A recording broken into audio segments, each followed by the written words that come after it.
ही management system आपण पाहिलं होतं मागच्या लेक्चर मध्ये.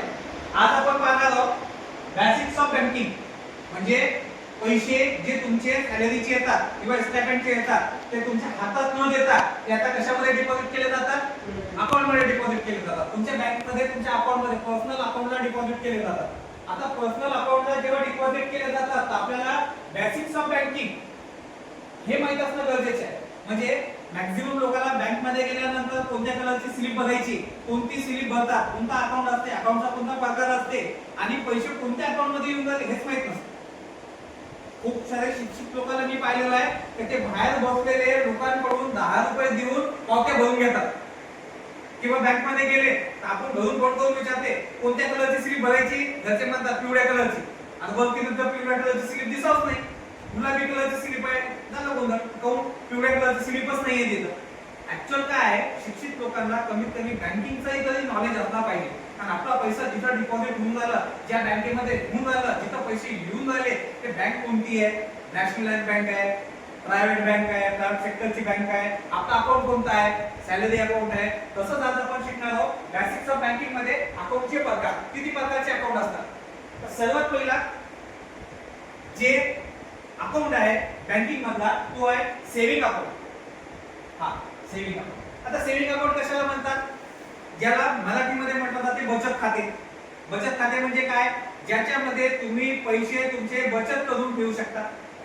आता ठेवण्याच्या वेगवेगळ्या पद्धती. तुमच्याकडे पैसा आला, तुम्ही स्लिप भरली, अकाउंट मध्ये जाऊन डिपॉझिट करून दिलं. तुमच्याकडे पैसे आले, तुम्ही सीडीएमए मशीन मध्ये टाकून दिले, त्याच्यातून डिपॉझिट केले. विविध माध्यमातून तुम्ही पैसे वाचवून ठेवण्यासाठी जे अकाउंट तुम्ही वापरता त्या अकाउंटला म्हटलं जाते सेव्हिंग अकाउंट. दुसरं आहे करंट अकाउंट. आता करंट अकाउंट काय असते? हा पैसे वाचवण्यासाठी नसते. तुम्ही खूप वेळा पाहिलं असं, एखाद्या दुकानावर गेले तुम्ही, एखाद्या दुकानामधून एखादं सामान विकत घेतलं आणि त्याला म्हटलं बाबा मी फोन पे वर तुझे पैसे टाकतो. ते म्हणते ते तिथं बॅनर हे लावलेला आहे, स्कॅनर लावलेला आहे, त्याच्यावर पैसे टाकून दे. आता लक्षात घ्या, सेव्हिंग अकाउंट मध्ये जे उलाढाल होते पैशाची ते कमी प्रमाणात होते, लिमिट असते त्याची. करंट अकाउंट मध्ये जे पैशाची उलाढाल होते त्याची लिमिट राहत नाही. हा एक महत्त्वाचा विषय. म्हणजे करंट अकाउंट हा मॅक्झिमम एखाद्या संस्थेच्या नावाने असते, एखाद्या दुकानाच्या नावाने असते, एका एंटरप्राइजेसच्या नावाने असते, एखाद्या कारखान्याच्या नावाने जे उघडलं जाते. अकाउंट होल्डरच्या नावाने न उघडता, एखाद्या पर्सनल व्यक्तीच्या नावाने न उघडता त्याच्या आस्थापनेच्या नावाने जर उघडलं जात असेल, त्याच्यामध्ये पैशाची उलाढाल खूप जास्त प्रमाणात होत असेल तर ते अशा अकाउंटला म्हटलं जाते करंट अकाउंट. करंट अकाउंटवर कोणत्याही प्रकारचा व्याज भेटत नाही. रोजच पैशाची उलाढाल एवढी होते तर गव्हर्नमेंट याला व्याज कुठून देईल?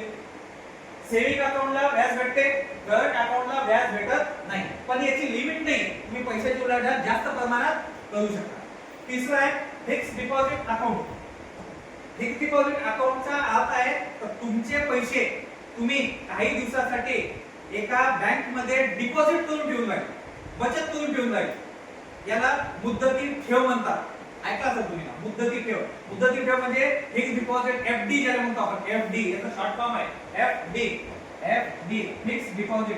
फिक्स्ड डिपॉझिट म्हणजे काय? तुमच्याकडे 1 लाख रुपये आहे, ते तुम्ही समजा 5 वर्षासाठी तुम्हाला ठेवून द्यायचे, त्याची काहीच गरज नाहीये. तर मग सेव्हिंग अकाउंट मध्ये कमी व्याज भेटते. इथं न ठेवता तुम्ही त्याची काय बनवून ठेवू शकता? एफडी फिक्स्ड डिपॉझिट बनवून ठेवू शकता. त्याच्यामध्ये जे व्याजदर असते ते फिक्स असते आणि एका मुदती ठेवीनंतर तुम्हाला भेटणारे पैसे पण फिक्स असतात विदाउट रिस्क. त्याला म्हणतात एफडी फिक्स्ड डिपॉझिट अकाउंट. नंतर आहे सॅलरी अकाउंट. तुम्ही कुठं नोकरीवर आहे, नोकरीवर असल्यानंतर तिथं जे काही पैसा तुमचा ज्या अकाउंट मध्ये डिपॉझिट होते त्या अकाउंटला म्हटलं